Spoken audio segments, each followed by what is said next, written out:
ছেলে শ্বশুর বাড়ি যাবে, বুদ্ধিশুদ্ধি অনেকটাই কম, তাই তার মা তাকে ভালো করে শিখিয়ে পড়িয়ে দিল সেখানে গিয়ে কি বলতে হবে।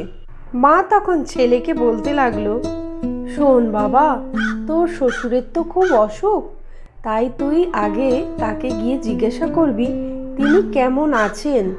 তিনি হয়তো বলবেন ভালোই আছেন, তখন তুই বলবি হ্যাঁ এটাই তো আমাদের কাম্য।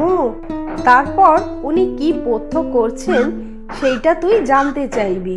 উনি হয়তো কিছু একটা বলবেন, তখন তুই বলবি অতি উপাদেয় পথ্য, রোজ খেলে তাড়াতাড়ি সুস্থ হয়ে উঠবেন।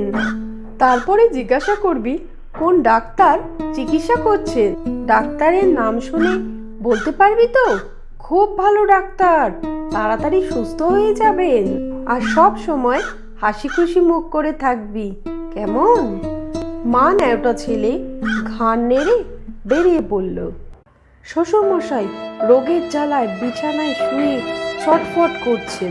জামাই ঘরে ঢুকে হাসতে হাসতে জিজ্ঞাসা করল, কেমন আছেন বাবা? আর বাঁচার ইচ্ছে নেই, এবার মরলেই বাঁচি বাবা, এটাই তো আমাদের কাম্য। কি পথ্য করছেন আপনি? শ্বশুরমশাই তখন চটে গিয়ে বললেন, ঘোড়ার ডিম।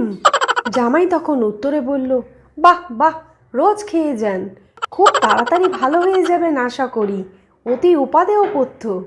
এবার হাসতে হাসতে জামাই জিজ্ঞাসা করলো, তা কোন ডাক্তার দেখাচ্ছেন? তখন শ্বশুর মশাই আরও চটে গিয়ে বলল, জমকে।